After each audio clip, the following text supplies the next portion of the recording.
केला, धर्मस्थापना केली म्हणजे काय केलं, धर्मातला ग्लानी काय येते, श्रीकृष्णांच्या अवताराचं विशेष चरित्र त्याच्यामध्ये दशमस्कंदाचं वर्णन आहेच. तर हे भागवत कुठून आलं, माझ्या पदरात आहे, मी नाही का, याची दिव्य परंपरा आहे. कशी आहे तर मुळामध्ये हे भगवान नारायणांनी ब्रह्मदेवांना याचा उपदेश केला.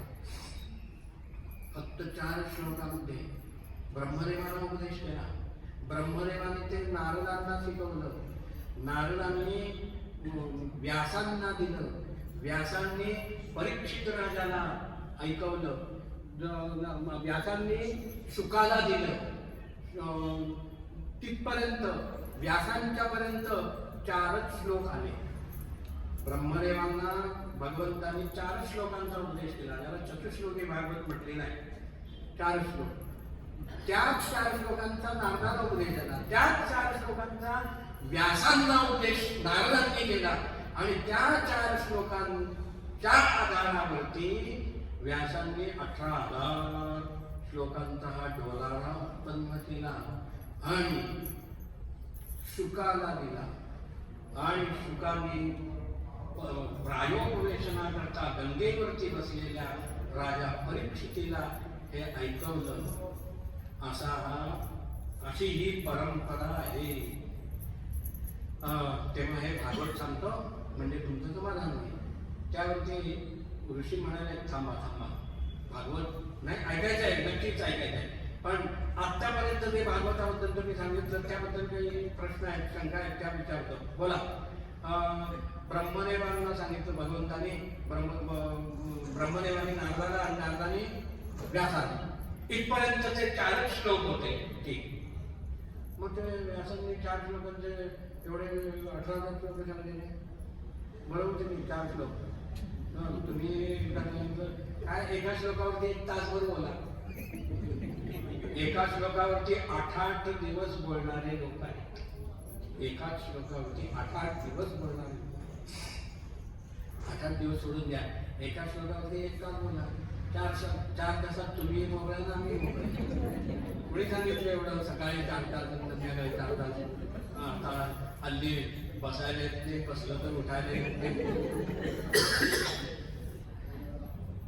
18,000 बरं. ते त्या 18,000चा उपदेश केला शुकाला. त्या शुकांच्या बद्दल तर मी असं ऐकलंय की जे सगळ्यांपासून अलिप्त होते आणि निर्गुणाचे उपासक होते. आणि मग हे निर्गुणाचे असणारे काय आहे, ज्यामध्ये ज्याला सिद्धी मिळाली तो विषय तो कधीही सोडत नाही. आम्हाला फळ मिळालं ना, म्हणून मी त्याला तो सांगतो, हे विषयाला नाही ते करत बसायचं, आमचं कर, सगळं बरोबर आहे. किंवा एखादा औषध आम्हाला लागू पडलं, सगळ्यांची तब्येत ते सारखे सारखीच असते असं नाही. कफ वात पित्त सगळ्यांचे भिन्न भिन्न आहे. त्यामुळं त्या दुसऱ्याकरता मला जे औषध लागू पडलं ते तुला लागू पडेलच म्हणून सांगता येत नाही. पण मी मात्र सगळ्यांना अगदी छाती ठोकून सांगतो, काही नाही रे, ते आमचं खा, सगळं बरोबर होत आहे. तसं निर्गुणाचे अधिकारी असणारे शुकदेव मग हे भागवत कथा हरिकथा आता तुम्ही सांगितलं सगळे अवतार, आम्ही तेच विचारलं, मग हे सगुणाकडे कसे वळले? हा 3रा प्रश्न झाला. पुढचा प्रश्न त्या राजाच्या बद्दल. हा राजा म्हणजे कोण? परीक्षित. म्हणजे कोण? तो युधिष्ठिराचा, अर्जुनाचा नातू, म्हणजे पांडवांच्या कुळात जन्माला आलेला. आणि ज्या कुळावरती भगवान गोपाल कृष्णांचा सदैव वरदहस्त आहे, असा हा परीक्षित राजा प्रायोपवेशनाला जाऊन बसलाय. कशाला? असं काय एवढं मोठं संकट त्याच्यावरती कोसळलं होतं की त्यानं प्रायोपवेशन करावं? तर असे काही प्रश्न याच्यामध्ये विचारलेले आहेत आणि या सगळ्या प्रश्नांची उत्तरं क्रमशः शुकदेव सुतांनी ठेवण्यासाठी प्रसिद्धांना दिलेली आहे. पहिल्यांदा 4 श्लोकांचे 18,000 कसे गेले, कशा गेले सांगतो. तर एकदा व्यासजी असेच आपल्या आश्रमामध्ये बसलेले होते. डोळे मिटले, बसता बसता ध्यान लागलं. आम्हालाही डोळे मिटले की ध्यान लागतं, ते वेगळंच असतं. ते पडायची पाळी येते. लोकांना वाटतं ध्यानाला बसले. तर व्यासांना असं ते ध्यान लागलं आणि त्यामध्ये पुढे भविष्य काळात काय काय घडणार याचा जणू चित्रपटच त्यांच्या डोळ्यासमोरून सरकायला लागलेला आहे. आणि कलियुगामधली एकंदरीत सर्व ही अवस्था व्यासांनी बघितली. तेही दिसलं सगळं की मनुष्यांचं आयुष्य कमी कमी होत जाणार, आयुष्य कमी, बुद्धी कमी, पण रात्र थोडी सोंगोकार अशी ही परिस्थिती. अशा स्थितीमध्ये ह्या लोकांचा उद्धार कसा व्हावा, बुडते हे जण पाहावे ना डोळा, अशी त्या ठिकाणी व्यासांची अवस्था झाली. मग यांच्याकरता ज्ञान भांडार तर प्रचंड आहे, एवढ्याशा आयुष्यामध्ये त्यांना ते अवगत होणार नाही. मग काय करावं? मग त्यांनी मुख्यत्वे करून सगळ्यांना अभ्यास करायला सोपं व्हावं म्हणून वेदांचे विभाग केले. ऋग, यजुर, साम आणि अथर्व एकमेव असणारा तो वेद, त्याचे विभाग केले आणि त्या प्रत्येक वेदाकरता एक एक शिष्य परंपरा घालून दिली आणि त्यांना सांगितलं की तुम्ही आणि तुमचे काय मुलं असतील किंवा तुमच्याकडे येणारे शिष्य असतील त्यांना एवढंच शिकवा, म्हणजे पुढे एवढं तरी जतन होईल. 4 विभाग करून ते असं वाटून दिलं, ती परंपरा चालू करून दिली जे आज तागायत चालू. तर हे असे ऋग्वेद, यजुर्वेद, सामवेद लुप्तवरच झालं. सामवेदाच्या 1000 शाखा होत्या असं म्हणतात, आलेलं आहे चरणव्यूहामध्ये. तर ते आता एक दोन गौतमी 2-3 शाखा शिल्लक आहे. यजुर्वेदाच्या 81 शाखा होत्या. याच्या गुरुचरित्रात वर्णन केलेलं आहे, 81 होत्या. आता यजुर्वेदाचे 2-3 शिल्लक उरलेले आहेत. शुक्ल आणि यजुर्वेद, कृष्ण यजुर्वेदामध्ये तैत्तिरीय आणि शुक्लामध्ये काळवामध्ये असे. तर 2-3 त्या यजुर्वेदाच्या शिल्लक आहे. ऋग्वेदाच्या 10 होत्या, 2 शिल्लक आहे असं म्हणतात, तर प्रचलित एकच आहे. असो, पण तेवढं आहे, परंपरेनं जतन करून ठेवलं गेलेलं आहे, तेवढं आहे. पुन्हा व्यासाने विचार केला, हे तसं म्हणावं तर अवघडच आहे हो. ते काय कोणताही शब्द, उच्चार, ह्रस्व, दीर्घ, वेलांटी, उकार, विकल्प कुठं एवढी सुद्धा तिथं चूक नाही होता कामा. अवक्षरम अनायुष्यम विस्मरम व्याधिपीडितम अक्षता शस्त्ररूपेण वज्रम पतती मस्तके. अवक्षर झालं तर आमच्याच आयुष्याचा नाश होतो. विस्मरम व्याधिपीडितम, स्वर चुकला तर व्याधी निर्माण होतात. आम्ही यजमानांच्या डोक्यावरती अक्षता घालतो मंत्र म्हणून, तर ते आम्ही जर वेग काही असे अशुद्ध मंत्र म्हटले तर ते आशीर्वादाच्या ऐवजी त्या यजमानाच्या डोक्यावरती वज्राघात होतो. वज्रम पद्धती मस्त. तेव्हा एवढी सुद्धा चूक होता नाही कामा. म्हणून हे सगळ्यांना झेपेल जमेल सांगता येत नाही, म्हणून याला मर्यादा घालून दिली. पण जे आरोप केले जातात ते खोटे आहेत. काय मग बाकीच्यांनी काय करावं? तर स्त्री शूद्र द्विजबंधूनां त्रयीन श्रुती गोचरा. व्यास विचार करतायत, बाकीच्यांना समजणार नाही, स्त्रियांना सुद्धा आवडत होणार नाही. काही शरीर धर्म भिन्न आहेत आणि त्यामुळं त्यांचाही उद्धार व्हायला पाहिजे. म्हणून त्यांच्याकरता हे 18 महापुराण, 18 उपपुराण, 1,00,000 संख्येचा श्लोक, महाभारत, या सगळ्या पुराणांमधून सगळ्या प्रकारचं ज्ञान भरलेलं आहे हो. एक अग्निपुराण घ्या, अग्निपुराणात काय नाही असं. महाभारत घ्या, महाभारतात जे आहे ते म्हणजे जगात जे आहे ते महाभारतात आहे. महाभारतात ते नाही ते बाहेर कुठेही तुम्हाला मिळणार नाही. असा सगळा संग्रह त्यांनी याच्यामध्ये केलेला आहे. ज्याला जे आवडेल त्यानं ते करावं आणि ते ज्ञान संपादन करावं, त्याच्यावरती निष्ठा ठेवावी, त्यांनी आपला उद्धार करून घ्यावा. हे अशी ही सगळी योजना केली. पण तरी सुद्धा कार्यपूर्तीचं समाधान म्हणतात ते काही व्यासांना झालं नाही. ते अजून तळमळतायत नाही, अजून काहीतरी कमी पडले. काय कमी पडले ते आपल्याला कळत नाही हो. कुणीतरी आणखीन शहाण्याने सांगावं लागतं. पण आम्हाला दुसरा जर कोणतरी सांगायला लागतो, बाबा असं नाही, ते असं नाही, चुकतोय, आम्हाला राग येतो. तू कोण सांगणारा, माझं मी बघून घेईन, असं नाही. बालादपि सुभाषितं ग्राह्यम असं एक वचन आहे. लहान मुलं सुद्धा एका वेळेला फटफटी काहीतरी चांगलं बोलून जातात, कानाड करू नये.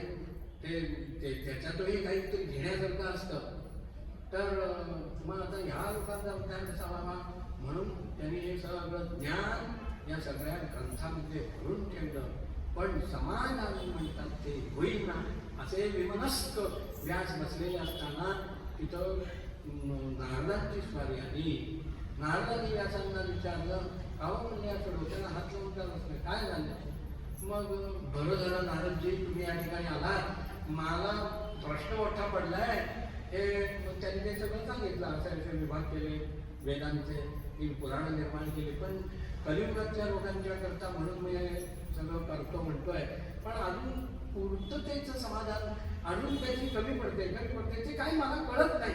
तेव्हा तुम्ही सगळीकडे फिरणारे आहात, सगळं ज्ञान आद्य वार्ताहर ते आहे ना, नारदजी आद्य वार्ताहर आहे आणि त्रिभुवनामध्ये येणारे आहे. त्यांना कुठेही प्रतिबंध नाही. कंसाच्याही स्वयंपाकघरात जातील आणि कृष्णाच्याही स्वयंपाकघरात जातील, कुठेही अडवणार नाही कोणी. आणि त्या सगळ्यांना बरोबर सांभाळून घेते, योग्य उपदेश देते. हे जरा काम कठीण दिसते म्हटल्यानंतर जरा टोचतील काम.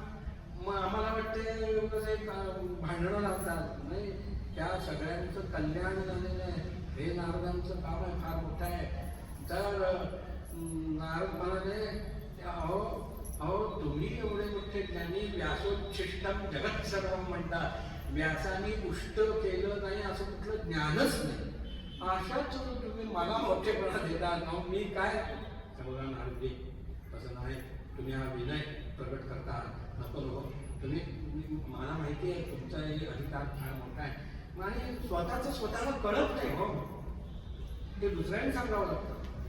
मला हा धन्वंतरी असेल, मोठा डॉक्टर असेल, पण स्वतःच्या कुटुंबाकरता किंवा स्वतःच्या ट्रीटमेंट करता त्याला दुसरा डॉक्टर पाठवावा लागतो. तो करू शकत नाही. एक तर आपल्या परिवारातलं जर असेल तर हा तिथं त्याचं भावना गुंतलेली आहे, त्याला योग्य ट्रीटमेंट देऊ शकतो. असो तर बघा, ठीक आहे तुम्ही म्हणतात तर मी बघतो. आणि मग जरा नारदांनी टाळी वाजवली, समजलं. थोडे काय झाले, अहो ज्या करता तुम्ही हा प्रयत्न करता नेमकं तेवढंच विसरलंय. काय सांगा ना, अहो कलव नामैव मम जीवन भगवंताने एकदा मला सांगितलं होतं, कलव नास्तेव गतिरन्यथा. नारदा, नाम हेच माझं कलियुगामध्ये जीवन आहे. जो नामाचा आश्रय घेतो त्याचा मी आश्रय घेतो, मी त्याच्याकडे असतो. तेव्हा नाम, मग ते नाम नुसतं नाही आहे, मग तिथे नाम घेतलं की नामी, म्हणजे जो नाम ते नाम धारण करणारा जो आहे त्याला म्हटले नामी. राम म्हटलं की रामाचा चेहरा आपल्या समोर उभा राहतो, तो नामी. तर मग तो कोण होता, मग त्याचं सगळं चरित्र आपल्याला कळायला पाहिजे. तर असा ग्रंथ निर्माण करा की ज्यामुळं तिथं मनुष्य बोलते आणि त्याचं पुढे कलियुगामध्ये हेच पाहिजे, नामच पाहिजे. भगवत सत्संगती चरित्र, भगवत चरित्र. मग ठीक आहे, तुम्ही बरोबर सांगितलं. पण मी कुठला म्हणजे व्यासाला तिथं किंमत नाही आहे. परंपरा पाहिजे. कुठं प्रत्येक ज्ञानाकरता परंपरा आहे, गुरु परंपरा आहे. नुसतं ते गुरु कानात मंत्र सांगतात म्हणजे नुसते काल फुंकत नाही. तर त्या ठिकाणी त्यांच्या गुरुपासून परात्पर गुरु, परमगुरु, परमेष्ठी गुरु, परात्पर गुरु, परपरात्पर गुरु, तिथपासून त्याचं परंपरा चालत. त्या परंपरेनं प्राप्त झालेलं एवं परंपरा प्राप्त एवं राजर्षयो विदुः स कालेन महता योगो नष्टः परंतप.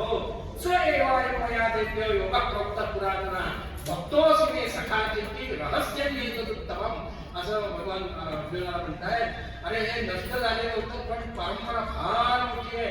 ती सगळी परंपरा त्या परंपरेतनं प्राप्त झालेलं हे योग ज्ञान अर्जुना सावध हो, आई किती तुला सांगतोय ते घट्ट धरून ठेव असं 4थ्या अध्यायामध्ये भगवान म्हणतात. तर ती परंपरेनं प्राप्त झालेलं ज्ञान ते दिलं जातं. तर मग तशी परंपरा मला सांगतो आणि मग त्या 4 श्लोकांचा नारदांनी उपदेश केला. आणि ह्या 4 श्लोकांमध्ये ते बाकी वाङ्मयीन डोलारा कसा उभा करायचा ते आम्हाला माहित नाही. आम्हाला ते कीर्तन करायला सांगा, आम्ही करतो. ते वाङ्मय कसं निर्माण करायचं आम्हाला त्याचं कळत नाही. ते बुद्धी तुम्हाला भगवंताने दिलेली आहे, तर त्याचा उपयोग करा आणि त्याचा विस्तार करा असं सांगून नारदजी निघून गेले.